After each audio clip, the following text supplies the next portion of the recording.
Hi guys, welcome back to എക്സി explain. So നമ്മൾ ഈ ആഴ്ചയിൽ മിഡ് വീക്കിൽ നടന്ന ഫിക്ചേഴ്സിനെ പറ്റിയാണ് സംസാരിക്കാൻ പോകുന്നത്. അപ്പോൾ കുറേ ഫിക്ചേഴ്സ് ഉണ്ടായിരുന്നു. അതിൽ കുറച്ച് ഒരു മെയിൻ ഫിക്ചറും ഉണ്ട്. അപ്പോൾ നമുക്ക് ആദ്യം അതിനെയൊക്കെ പറ്റി തന്നെ സംസാരിക്കാം. ആദ്യം നമുക്ക് ലലീഗയാണ്, പക്ഷേ അത് കോപ്പ ഡെൽ റേയുടെ സെമി ഫൈനലായിരുന്നു. Atletico Madrid versus Barcelona Wanda Metropolitano നടന്ന്. ഞാൻ ആദ്യം ഇതൊക്കെ കഴിഞ്ഞ് മാച്ചിൻ്റെ റീപ്ലേ ഒക്കെ കഴിഞ്ഞിടാമെന്നാണ് വെച്ചത്, what ever the result will be.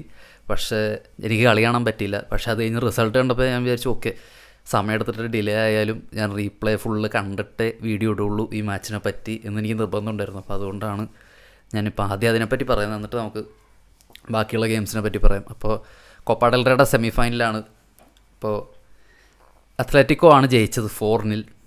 സത്യം പറഞ്ഞാൽ ബാഴ്സലോണ വാസ് ബാറ്റേഡ്.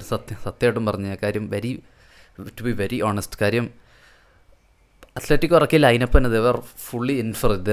അവർക്ക് അറ്റാക്ക് ചെയ്യണം എന്നുള്ള ഒറ്റ ഇൻറ്റൻറ്റിൽ ഇറക്കിയ ലൈനപ്പാണ്. അവർക്ക് അത് കണ്ടാൽ തന്നെ മനസ്സിലാകും. കാര്യം look at their full backs. കാര്യം അവരൊരിക്കലും അത്ലറ്റിക്കോ, പ്രത്യേകിച്ച് സിമിയോണി, ഒരിക്കലും it will be either hang on the left side or right സൈഡിൽ ലോറൻറ്റെ ആയിരിക്കും. ഇപ്രാവശ്യം ഹി ഹാഡ് 2 വിങ് ബാക്സ് എന്ന് തന്നെ പറയാം. മൊളീനനെ അങ്ങനെ പറഞ്ഞില്ല. ടോക്ക് അബൌട്ട് റുഗേറിയൊക്കെ ഒരു പ്രോപ്പർ വിങ് ബാക്കാണ്. കാര്യം ലൂപ്പോൾഡ് അഗേൻസ്റ്റൊക്കെ അറ്റ്ലാന്റയ്ക്ക് വേണ്ടി ലെഫ്റ്റ് വിങ് ബാക്കായിട്ട് കളിച്ചുകൊണ്ടിരുന്നൊരു പ്ലെയറാണ്. അപ്പോൾ പുള്ളി ലെഫ്റ്റ് ബാക്കായിട്ട് കളിക്കുന്നു. 4-4-2 പോലെയാണ് ലൈനപ്പ് ചെയ്ത് അത്ലറ്റിക്കോ. അപ്പോൾ അതിൻ്റെ കൂടെ ലുക്മാൻ ഉണ്ടായിരുന്നു. ടോക്ക് അബൌട്ട് ലുക്മാൻ ഉണ്ടായിരുന്നു. സിമിയോണിയുടെ മോനുണ്ടായിരുന്നു. പുള്ളിയുടെ പേര് കറക്റ്റ് പ്രൊണൗൺസ് ചെയ്യാൻ അറിയാത്തതുകൊണ്ടാണ് പറയാത്തത്. സിമിയോണിയുടെ മോനുണ്ടായിരുന്നു. ആൻഡ് അപ്പ് ഫ്രണ്ടിൽ ഗ്രീസ്മാൻ ആൻഡ് അൽവാർസ് ആയിരുന്നു. മിഡ്ഫീൽഡിൽ ദർ വാസ് നോ ബാരിയോസ്. അപ്പോൾ അതുകൊണ്ട് കൊക്കയും ലോറൻറ്റെയാണ് സ്റ്റാർട്ട് ചെയ്തത്. ആൻഡ് റോബിൻ ഡെനോമാൻഡിൽ ബെഞ്ചിലായിരുന്നു. അപ്പോൾ അതിന് ഒരു ഹാങ്കോനെയും പ്യൂബിലിനെയാണ് ഇറക്കിയത്. Very good centre backs on the ball. അപ്പോൾ അതായത് ഫുള്ളി ഒരു അറ്റാക്കിംഗ് ലൈനപ്പാണ് സിമിയോണി ഇറക്കിയത്. വെരി ആൻറ്റി സിമിയോണി എന്ന് തന്നെ പറയാം. അപ്പുറത്ത് ബാഴ്സലോണയെ നോക്കാനാണ് ബാഴ്സലോണയ്ക്ക് റാഷ്ഫോർഡ് ഇല്ലായിരുന്നു, റഫീനി ഇല്ലായിരുന്നു, പെഡ്രി ഇല്ലായിരുന്നു. ആൻഡ് അത് കഴിഞ്ഞുള്ള ബേസിക് ലൈനപ്പാണ് അവർ ഇറക്കിയത്. ലെവൻഡോസ്കി സ്റ്റാർട്ട് ചെയ്തിട്ടില്ലായിരുന്നു. ആൻഡ് മിഡ്ഫീൽഡിൽ it was de Jong, Casado and ഫെർമിനായിരുന്നു. ആൻഡ് ഡാനി ഓൾമോ ഉണ്ടായിരുന്നു. And Yamal and Ferran Torres. എപ്പോഴും ഉള്ള ഡിഫൻസ് തന്നെയാണ് ബാഴ്സലോണ ഇറക്കിയത്. ഇപ്പോൾ മാച്ചിലോട്ട് വരികയാണെങ്കിൽ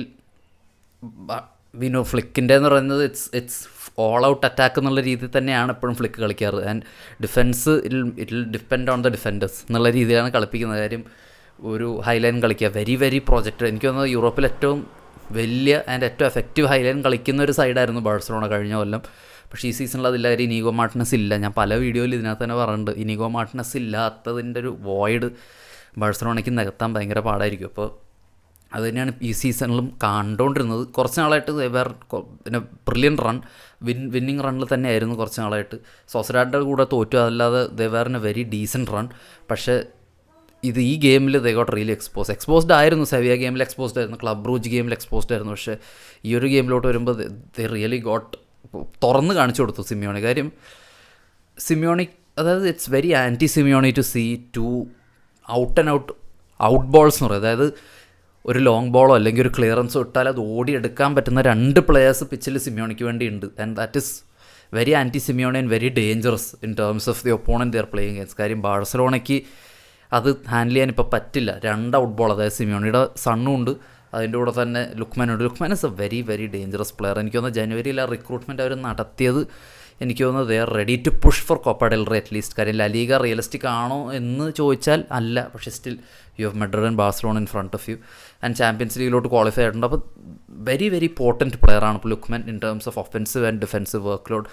അത് നല്ല രീതിക്ക് ബാഴ്സലോണയ്ക്ക് പണി കൊടുത്ത. കാര്യം കുണ്ടെ വളരെ വലിയൊരു ഫറ്റീഗ് ഫേസിലൂടെയാണ് പോകുന്നത്. ആൻഡ് കുണ്ടേനെ ഇപ്പോൾ എക്സ്പോസ് ചെയ്യാൻ വളരെ എളുപ്പമായിട്ടുണ്ട്. കാര്യം U can't expect Lamine Yamal 18 വയസ്സുള്ള യമാലിന്. പക്ഷേ ഇൻ ടേംസ് ഓഫ് ആ പ്ലെയറിൻ്റെ സ്ട്രാച്ചർ വെച്ചിട്ട് യമാലിൻ്റെ അടുത്തുനിന്ന് ഇപ്പോൾ ലുക്മാനോ അല്ലെങ്കിൽ ഇപ്പോൾ ഒരു വേറൊരു വൈഡ് ഫോർ റഫീനിയോ കൊടുക്കുന്ന പോലത്തെ ഒരു of the ball work rate നമുക്ക് എക്സ്പെക്ട് ചെയ്യാൻ പറ്റില്ല ഒരിക്കലും. ഈ works very hard of the ball. പക്ഷേ എന്നാലും ആ ഒരു ലെവലിലുള്ള സപ്പോർട്ട് കുണ്ടേക്ക് കിട്ടില്ല. അപ്പോൾ ആൻഡ് കുണ്ടേക്കാണെങ്കിൽ റിക്കവറി പേസും കുറവാണ്. അപ്പോൾ അത് നല്ല രീതിക്ക് എക്സ്പ്ലോയിറ്റ് ചെയ്തു. പക്ഷേ ബാഴ്സലോണയുടെ എക്സ്പ്ലോയിറ്റ് ചെയ്ത സൈഡ് എന്ന് പറയുന്നത് ബാൾഡയുടെ സൈഡാണ്. കാര്യം അപ്പുറത്ത് കൂടെ കളിച്ചത് ഫെർമിൻ ലോപ്പസാണ്. ഓൾമോ 2 പേരും മാറിയാണ് കളിച്ചത്.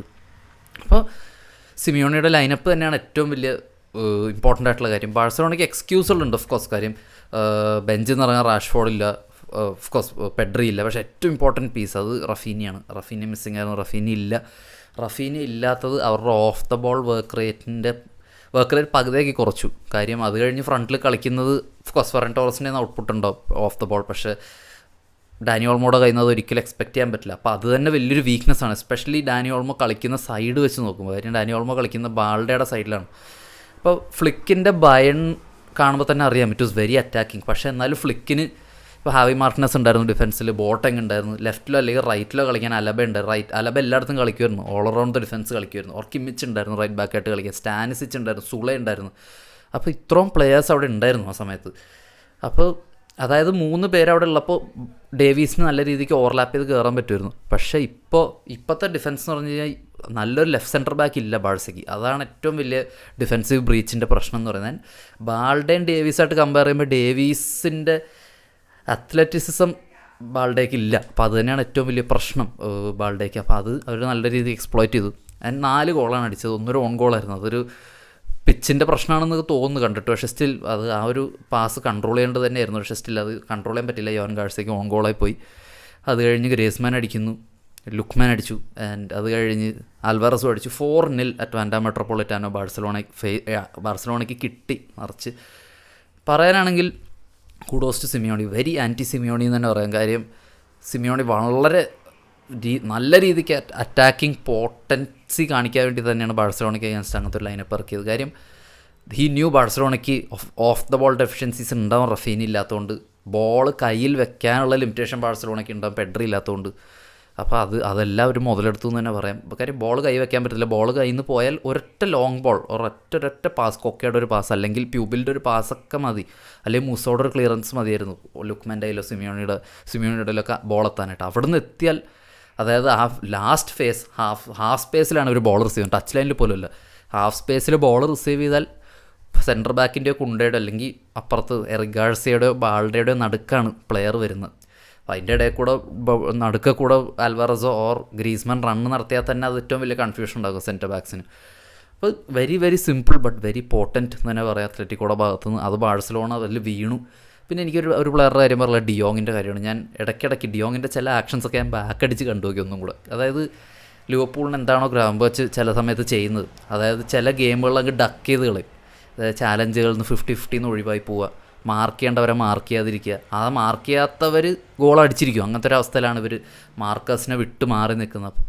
അപ്പോൾ അതാ ഡച്ച് പ്ലേയേഴ്സിൻ്റെ പ്രശ്നമാണ്. മേത്ത് ചെളി പറ്റുന്നവർക്ക് ഇഷ്ടമല്ല എന്ന് തന്നെ പറയേണ്ടി വരും. അങ്ങനത്തെ ടൈപ്പ് പെർഫോമൻസാണ് ഈ മിഡ്ഫീൽഡേഴ്സൊക്കെ ചില സമയത്ത് പുറത്തെടുക്കുന്നത്. വളരെ പാസീവായി നിന്ന് പോകുന്ന പോലെ തോന്നും ഡിയോങ് ചില സമയത്ത്. പക്ഷേ ഡിയോങ്ങിനാണെങ്കിൽ എല്ലാവരും ക്വാർട്ടർ ബാക്കിൻ്റെ ഒരു എബിലിറ്റി ഉള്ള മിഡ്ഫീൽഡറുമാണ്. പക്ഷേ സ്റ്റിൽ ആ ഒരു ഫിസിക്കാലിറ്റി ഇമ്പോസ് ചെയ്യാൻ പറ്റുന്നില്ല ഡിയോങ്ങിന്. അതിന് താല്പര്യമില്ലാത്ത പോലെ ഡിയോങ് നിൽക്കുന്നത്. അപ്പോൾ ക്ലിയർലി ഇതേ മിസ് റഫീനിയ. ഞാൻ ആദ്യം റഫീനിയയുടെ പേര് പറയും. ഇതേ മിസ് പെഡ്രി 100%. പക്ഷേ എന്നാലും ആ പിച്ചിലുണ്ടായിരുന്ന midfielders they are capable to handle the ball. അപ്പോൾ അതുകൊണ്ട് അതിൽ വലിയൊരു I wouldn't say they miss Pedri എന്ന് ഞാൻ ഒരിക്കലും പറയില്ല. ഓഫ് കോഴ്സ് അറ്റാക്കിംഗ് ഏരിയാസിൽ നോക്കുമ്പോഴും ക്രിയേറ്റിവിറ്റി വാസ് നിൽ. അപ്പോൾ അതുകൊണ്ട് ആകെ 1-2 ചാൻസ് ക്രിയേറ്റ് ചെയ്തിട്ടുള്ളൂ. ഫെർമിൻ്റെ ഒരു ഷോട്ടൊക്കെ ഉണ്ടായിരുന്നുള്ളൂ, അല്ലാതെ വേറൊന്നും ഉണ്ടായിരുന്നില്ല. പക്ഷേ still off the ball work rate was ടീമിൻ്റെ സ്ട്രക്ചർ മെയിൻറ്റെയിൻ ചെയ്യാൻ പറ്റിയിട്ടുള്ള it was very crippled Barcelona in terms of the ball positioning. അതുണ്ടായിരുന്നില്ല, അതിനില്ലായിരുന്നു. കാര്യം റഫീനി ഇല്ല, ഫ്രണ്ടിൽ ഫെറൻ ടോറസ് ഹെഡ്ലെസ് ചിക്കനെ പോലെ ഓടും. പക്ഷേ പ്രസ്സിങ് വാസ് വെരി ബാഡ്. യമാലിൻ്റെ you can't expect a lot of intensity. റഫീനെ കൊടുക്കുന്നൊരു ഇൻറ്റൻസിറ്റി യമാൽ കൊടുക്കില്ല, അത് കൊടുക്കുന്നൊരു പ്ലെയർ അല്ല. അപ്പോൾ അതൊരിക്കലും എക്സ്പെക്റ്റ് ചെയ്യാൻ പറ്റില്ല. അപ്പോൾ ഐ തിങ്ക് അത് തന്നെയാണ് ഏറ്റവും വലിയ പ്രശ്നം. ആ റഫീനി ഇല്ലാത്ത ഗെയിമുകളിൽ ബാഴ്സലോണ സ്ട്രഗിൾ ചെയ്തിട്ടുണ്ട് ഈ സീസണിൽ. അപ്പോൾ അത് തന്നെയാണ് ഈ സീസണിൽ നടക്കുന്നത്. യെസ്, അപ്പോൾ സെക്കൻഡ് ലെഗ് ഉണ്ട്, അത് ക്യാമ്പ് ന്യൂവിലാണ്. ഐ തിങ്ക് എനിക്ക് തോന്നുന്നത് എന്തെങ്കിലും മിറാക്കിൾ സംഭവിക്കണം ഫോർ ബാഴ്സലോണ ടു പിന്നെ അഗെയിൻസ്റ്റ് അത്ലറ്റിക്കോ. കാര്യം അവിടെ ചെന്നാൽ അത്ലറ്റിക്കോ എങ്ങനെ ലൈനപ്പ് ഇറക്കുന്ന ഒരു പിടിയില്ലായിരിക്കും. അപ്പോൾ വി ഷുഡ് സി എന്താവും നോക്ക്, കണ്ടു തന്നെ അറിയാം. അത് കഴിഞ്ഞ് വിൽ മൂവ് ടു പ്രീമിയർ ലീഗിൽ മിഡ് വീക്ക് ഫിക്സേഴ്സ് ഉണ്ടായിരുന്നു. ആദ്യം ആഴ്സണൽ വേഴ്സസ് ബ്രെൻഫോർഡാണ്. ജിടെക് കമ്മ്യൂണിറ്റി സ്റ്റേഡിയത്തിലാണ് ഗെയിം നടന്നത്. 1-1 draw. Very poor result for Arsenal. കാര്യം ആഴ്സണൽ ഡിസേർവ്ഡ് ഡ്രോ എന്ന് തന്നെ പറയാം. They didn't deserve point more than 1 എന്ന് തന്നെ പറയേണ്ടി വരും. അപ്പോൾ കാര്യം എന്ന് വെച്ച് കഴിഞ്ഞാൽ ബ്രെൻഫോർഡിനായിരുന്നു കളിയുടെ കീ മൊത്തം. Brentford created more XG. Overall stats വെച്ച് നോക്കുമ്പോൾ ബ്രെൻഫോർഡ് ആയിരുന്നു they were very better than Arsenal. And കാര്യം എന്ന് വെച്ച് കഴിഞ്ഞാൽ അറിയാം ബ്രെൻഫോർഡ് വളരെ റിസർവ്ഡ് ആയിട്ട് കളിക്കുന്നൊരു സൈഡാണ്, പക്ഷേ they're very effective on counters. അതേപോലെ തന്നെ സെറ്റ് പീസ് കോച്ചാണ് അവരുടെ മാനേജർ തന്നെ. അപ്പോൾ they'll have the control over the game. അപ്പോൾ അറ്റാക്കിംഗ് വൈസ് നോക്കിയാലും ഡിഫെൻഡിങ് വൈസ് നോക്കിയാലും Brentford was very very good. ആദ്യം അടിച്ചത് ആഴ്സണലാണ്, മടുവൊക്കെയാണ് അടിച്ചത്. അത് കഴിഞ്ഞാണ് കീൻ ലൂയിസ് പോട്ടറിൻ്റെ ഗോൾ വരുന്നത്. അത് നമുക്ക് ആഴ്സണലിൻ്റെ അറ്റാക്കിനെ പറ്റി ഞാൻ ഇടയ്ക്കിടയ്ക്കിനകത്ത് പറയുന്നൊരു കാര്യം. ആഴ്സണലിൻ്റെ അറ്റാക്ക് ഓഫ് കോഴ്സ് പ്ലെയേഴ്സിൻ്റെ പ്രശ്നമുണ്ട്, അതിൽ ടോക്ക് അബൌട്ട് യോക്കിറസ്. പക്ഷേ എനിക്ക് തോന്നുന്നു ഒരു മാനേജറും റിസ്ക് എടുക്കാതെ ഒരു ടൈറ്റിൽ അടിക്കുന്നത് ഇറ്റ്സ് വെരി വെരി ഹാർഡ്. എന്തെങ്കിലും ഒരു റിസ്ക് എടുക്കണം. ടൈറ്റിൽ അടിക്കുന്ന പല മാനേജേഴ്സ് റിസ്ക് എടുത്തിട്ടുണ്ട്. ഇത് അർട്ടേറ്റയ്ക്ക് അറ്റാക്ക് ചെയ്യാൻ അറിയാത്തതോ അല്ലെങ്കിൽ അറ്റാക്കിംഗ് ഫുട്ബോൾ കളിപ്പിക്കാൻ അറിയാത്ത മാനേജറൊന്നുമല്ല. 22-23 സീസണിൽ എനിക്ക് തോന്നുന്നു കഴിഞ്ഞ ഒരു 5-6 വർഷത്തിൽ ഏറ്റവും നല്ല ഫുട്ബോൾ കളിച്ചൊരു ക്ലബ്ബ് ആഴ്സണലാണ് ആ സീസണിൽ. കാര്യം വളരെ ഫ്ലൂയിഡായിരുന്നു, പ്ലെയേഴ്സ് ഓൺ സോങ് ആയിരുന്നു, ദേ ലവ്ഡ് പ്ലേയിങ് ദാറ്റ് വേ. പക്ഷേ ഇപ്പോൾ എന്ന് വെച്ചാൽ അത് സ്പീഡ് ബ്രേക്ക് ഇട്ട് വെച്ചിരിക്കുന്ന പോലെ പ്ലെയേഴ്സ് കളിക്കുന്നത്. അപ്പോൾ അതിൻ്റേതായ പ്രശ്നങ്ങൾ ആ പ്ലെയേഴ്സിൻ്റെ അറ്റാക്കിംഗ് ഔട്ട്പുട്ടിനും ഉണ്ടാവും. ഏതൊരു മാനേജറിനും to win any silverware, especially league ടൈറ്റിലൊക്കെ ആണെങ്കിൽ യു ഷുഡ് ടേക്ക് റിസ്ക്. അതുകൊണ്ടാണ് തോമസ് ടൂച്ചൽ ലീഗ് അടിക്കാതിരുന്നത്. തോമസ് ടൂച്ചലിന് പ്രീമിയർ ലീഗിൽ ഉണ്ടായിട്ടും he won the Champions League. പക്ഷേ പ്രീമിയർ ലീഗ് അടിക്കാത്തതിൻ്റെ കാര്യം എന്ന് പറയുന്നത് പുള്ളിക്ക് റിസ്ക് എടുക്കാൻ മടിയായിരുന്നു. He wanted to keep the defensive shape. അങ്ങനെ ഷേപ്പ് മെയിൻറ്റെയിൻ ചെയ്ത് മാത്രം കളിക്കാനാണെങ്കിൽ you can't win the league. അപ്പോൾ എനിക്ക് തോന്നുന്നു അത് തന്നെയാണ് അർട്ടേറ്റയുടെ ഏറ്റവും വലിയ പ്രശ്നം. പുള്ളിക്ക് റിസ്ക് എടുക്കാൻ പേടിയാണ്. കാര്യം പല മാനേജേഴ്സും ലീഗ് അടിച്ച മാനേജേഴ്സ് റിസ്ക് എടുത്തിട്ട് തന്നെയാണ് ലീഗ് അടിച്ചിട്ടുള്ളത്. ഇപ്പോൾ ക്ലോപ്പ് ആയാലും അതെ, main example is Guardiola. Because Guardiola John സ്റ്റോൺസിന് ഇൻവേർട്ട് ചെയ്യാൻ വരുത്തിയൊരു സ്റ്റൈൽ കൊണ്ട് തന്നെയാണ് അവർ ലീഗ് അടിച്ചതും അവർ ആ സീസണിൽ ട്രബിൾ അടിച്ചത്. അതിന് മുമ്പത്തെ കൊല്ലം, 2 കൊല്ലം മുമ്പും ക്യാൻസലോനെയും വോക്കറിനെ ഇൻവേർട്ട് ചെയ്യിപ്പിച്ച് ആണ് പുള്ളി ലീഗ് അടിച്ചത്. അതൊരു റിസ്ക്കാണ്. കാര്യം ഇൻവേർട്ട് ചെയ്യിപ്പിക്കും you huge space behind them. അപ്പോൾ അതൊക്കെ വലിയൊരു റിസ്ക്കാണ്. അപ്പോൾ ഇന്ന് കഴിഞ്ഞ കൊല്ലം തന്നെ സ്ലോട്ട് പല ഗെയിമിൽ റിസ്ക് എടുത്ത് തന്നെയാണ് പല കളികളും ജയിച്ചിട്ടുള്ളത്. ഇപ്പോൾ സിറ്റിയുടെ കൂടെ ഒരു കളിയിൽ സ്ലോട്ട് 2 മിഡ്ഫീൽഡേഴ്സിനെ അറ്റാക്കേഴ്സിനെ വരെ ഇറക്കിയത് ആൻഡ് 2 വിങ്ങേഴ്സ്. അപ്പോൾ ഇതൊക്കെ റിസ്ക്കാണ്.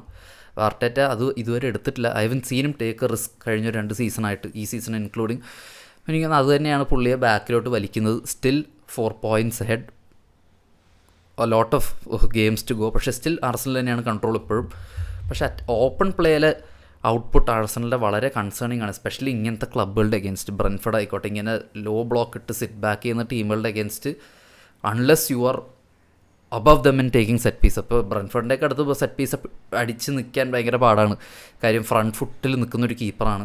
The very good centre backs and set piece defend ചെയ്യാൻ അറിയുന്നൊരു ടീമാണ്. കാര്യം വെരി വെൽ ഡ്രിൽഡ് ആണ് to attack and defend set pieces. അപ്പോൾ അതുകൊണ്ട് അത് സെറ്റ് പീസ് ഇല്ലെങ്കിൽ ഇനി എന്ത് എന്നുള്ളൊരു ചോദ്യമാണ്. ഒരു മൊമെൻറ്റ് ഓഫ് മാജിക് എപ്പോഴും പല പ്ലേയേഴ്സിൻ്റെ ഒന്നും ഉണ്ടാവണം എന്നില്ല.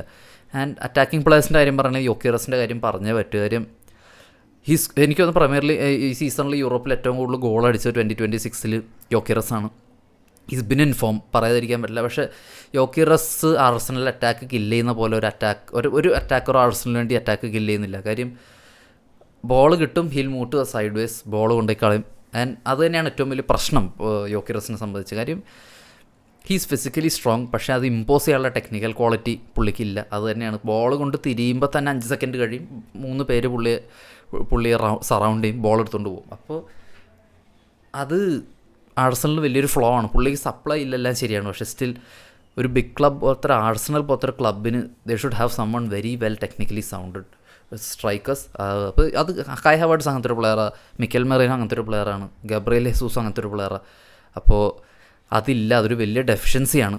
And we should talk about Brentford's goal. ബ്രെൻഫോർഡിൻ്റെ ഗോൾ വന്നത് കയോഡയുടെ ലോങ് ത്രോ എന്നാണ്. ഇതിപ്പോൾ 3ാമത്തെ ഗോളാണ് അങ്ങനെ വരുന്നത്. കയോഡയുടെ ലോങ് ത്രോ എന്ന് ഡയറക്റ്റായിട്ടൊരു ഗോൾ വരുന്നത്. പല പ്ലേയേഴ്സ് ലോങ് ത്രോ എടുക്കുന്ന പ്ലേയേഴ്സ് ഉണ്ട് പ്രീമിയർ ലീഗിൽ.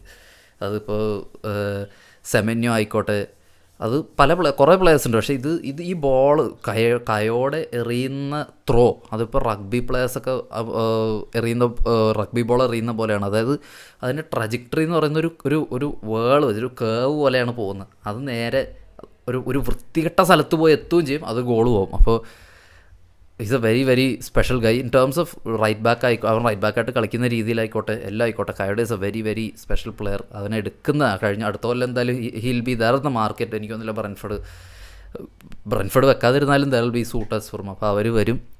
I think he'll be going to a very big club soon. And അത് കഴിഞ്ഞ് മിഡ് വീക്കിൽ നടന്നത് ചെൽസിയുടെ ഫിക്സറാണ്. ലീഡ്സ് ആയിട്ടായിരുന്നു, സ്റ്റാംഫോർഡ് ബ്രിഡ്ജിലായിരുന്നു, ഡ്രോ ആയി 2-2. അത് ഞാൻ കളി കണ്ടില്ല, പക്ഷേ 2-0 ആദ്യം അടിച്ചു ചെൽസി. അത് കഴിഞ്ഞ് തിരിച്ച് ലീഡ്സ് 2 അടിച്ചു. ലീഡ്സ് എങ്ങനെയെങ്കിലും ഇതിനകത്ത് പിടിച്ച് നിൽക്കാൻ കളിക്കുകയാണ്. അപ്പോൾ ഇതിൽ അവരുടെ അടുത്ത് കളിക്കുന്ന എല്ലാ ക്ലബ്ബുകളും സൂക്ഷിക്കണം. Because you lose points. അവർ ഒന്നും നഷ്ടപ്പെടാനില്ലാത്ത രീതിയിലാണ് ലീഡ്സ് കളിക്കുന്നത് ഓൾറെഡി. അപ്പോൾ ചെൽസി ഇപ്പോൾ 5th ആണ്. അത് കഴിഞ്ഞ് യുണൈറ്റഡ് വെസ്റ്റ് ഹാം ഉണ്ടായിരുന്നു. വെസ്റ്റ് ഹാമിൻ്റെ ഹോം ഗ്രൗണ്ടിലായിരുന്നു കളി. ഓൾഡ് ട്രാഫോർഡിലാണ് വെസ്റ്റ് ഹാം, മറന്നുപോയി ഞാൻ എവിടെയാണ് കളി നടന്നതെന്ന് മറന്നുപോയി. അതും സെയിം ഇതേപോലെ യുണൈറ്റഡ് ലാക്ട് ആ ഒരു പൊട്ടൻസി ലാക്ക് ചെയ്തു അണ്ടർ കാരിക്ക്. അതായത് ലോ ബ്ലോക്ക് ബീറ്റ് ചെയ്യാൻ ഇപ്പോഴും എനിക്കിപ്പോഴും പറയാനുള്ള ഈ ലോ ബ്ലോക്ക് ബീറ്റ് ചെയ്യാൻ പറ്റുന്ന ഏക ബിഗ് 6 ക്ലബ്ബ് സിറ്റിയാണ് ഇപ്പോഴും. They can beat low blocks. ഇപ്പോഴും പ്രീമിയർ ലീഗിലെ ബാക്കി സൈഡുകളിൽ ലോ ബ്ലോക്സ് എങ്ങനെ ബീറ്റ് ചെയ്യാം എന്ന് പഠിച്ചുകൊണ്ടിരിക്കുക. അവർക്ക് ഇപ്പോഴും പറ്റുന്നില്ല. Their huge failures in that. അപ്പോൾ എനിക്ക് തോന്നുന്നത് അത് തന്നെയാണ് സിറ്റിക്കും പറ്റിയത്, യുണൈറ്റഡിനും പറ്റിയത് against West Ham. They were top of their game. കാര്യം ന്യൂനോയുടെ അണ്ടറിൽ നമുക്കറിയാം അവരെങ്ങനെയെങ്കിലും ന്യൂനോനെ രക്ഷപ്പെടുത്തി എടുക്കും റെലിഗേഷൻ. കാര്യം അതിനുള്ള ടീമുണ്ട്. And he's capable of that and he's done that before. അപ്പോൾ എനിക്ക് തോന്നുന്നു അത് ന്യൂനോ ചെയ്യുന്നുണ്ട് ഇപ്പോൾ. Very very brilliant work by Nuno Espirito Santo. 1-1 ആയിരുന്നു സ്കോർ. ആദ്യം അടിച്ച വെസ്റ്റ് ഹാം ആണ്. അത് കഴിഞ്ഞാണ് ഷെസ്കോയുടെ ഒരു ബ്രില്യൻ ഫിനിഷ് എന്നാണ് ഗോൾ വരുന്നത്. Still they are unbeaten under Carrick. അവർ 4th ആണ് ഇപ്പോഴും. ലെറ്റ്സ് സി ഇനി അങ്ങോട്ട് പോയിൻറ്റ്സ് ടേബിൾ പോകുന്നത്. അതിൻ്റെ കൂടെ സിറ്റി ജയിച്ചു ഫുള്ളാമിന് അഗേൻസ്റ്റ്. മാർക്കോ സിൽവയുടെ കരിയറിൽ മാർക്കോ സിൽവ ഇതുവരെ പെപ് ഗാർഡിയോള അടുത്ത് ജയിച്ചിട്ടുള്ള 10 കളി കളിച്ചാൽ 10 മാർക്കോ സിൽവ തോറ്റു. And that's a very very weird result and very very weird start by the way. അപ്പോൾ ബാക്കി ഉള്ള ഗെയിംസിനെ അല്ലെങ്കിൽ ബാക്കി എന്ത് കോണ്ടൻറ്റ് വേണം നിങ്ങൾ കമൻറ്റ് ചെയ്യുക. ചാനൽ സബ്സ്ക്രൈബ് ചെയ്യുക. അടുത്ത വീഡിയോയിൽ കാണുന്നവരെ ബൈ.